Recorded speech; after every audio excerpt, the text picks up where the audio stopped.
Sunday, Real Talk 101, Episode 17. Pinaka-paborito nyo Tingnan natin ngayon. Op!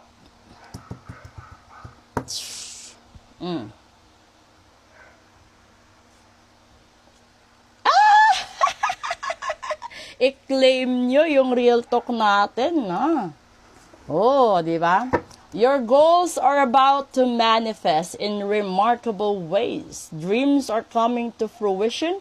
Stop and enjoy this moment. It is important to let things flow at their natural pace. Rest assured that in due course of time, your wishes will come true. Ay, Diyos ko. You claim it, you share this one sa lahat-lahat ng nangangailangan ng good luck ngayon.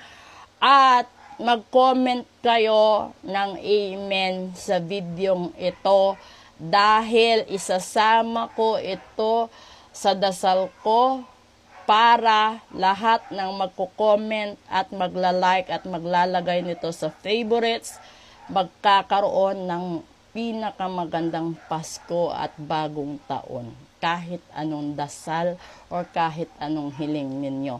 So, yan yung mag-comment ng amen, yung mag-comment ng claim it, yung mag-share ng video at mag-favorites nito, at saka yung magla-like. Yun yung mapapasama sa dasal ko sa episode na ito.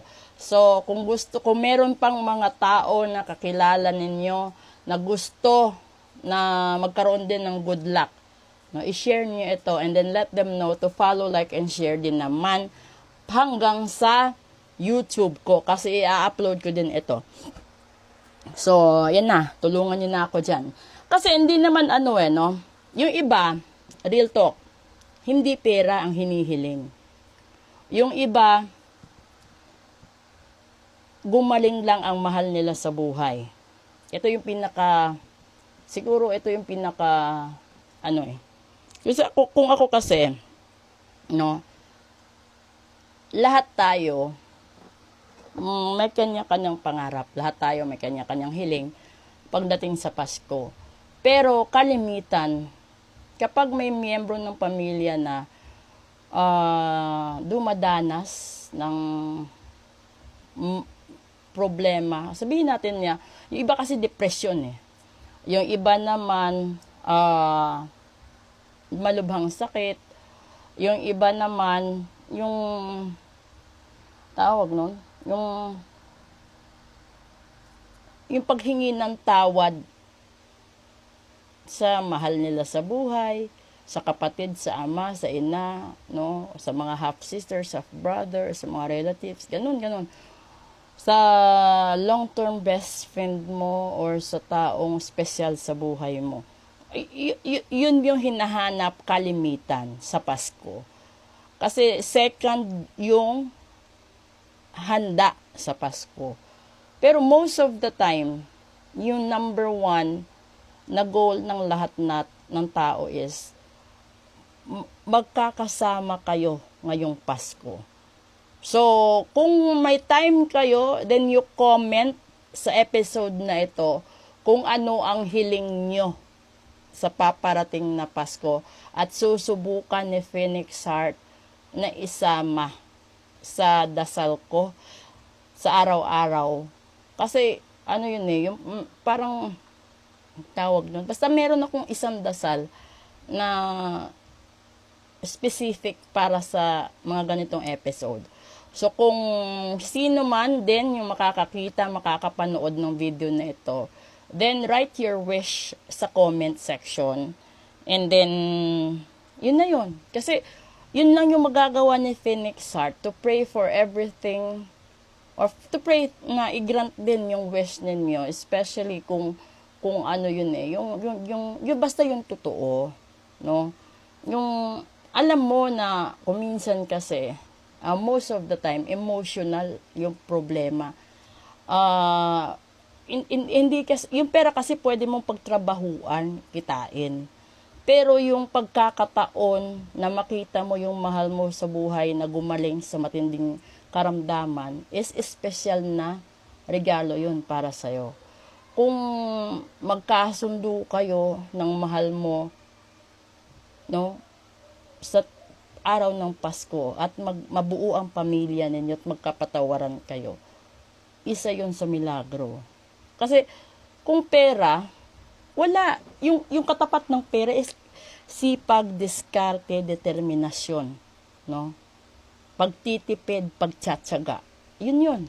Pero yung alam mo na may kasalanan ka, huwag mo nang patagalin. Humingi ka na ura-urada ng kapatawaran sa taong nasaktan mo, sa taong iniwan mo, or sa taong inutangan mo, or sa taong pinagkautangan mo pa ng loob, or sa kahit anong sitwasyon meron kang issue sa taong yan.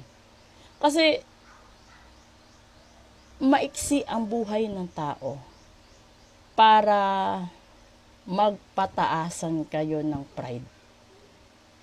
Tapos hindi mo malalasap yung good luck kasi kapag kasi dito sinasabi, no, let the things flow at their natural pace. So, ibig sabihin, hayaan mo si universe na dumiskarte para sa buhay mo.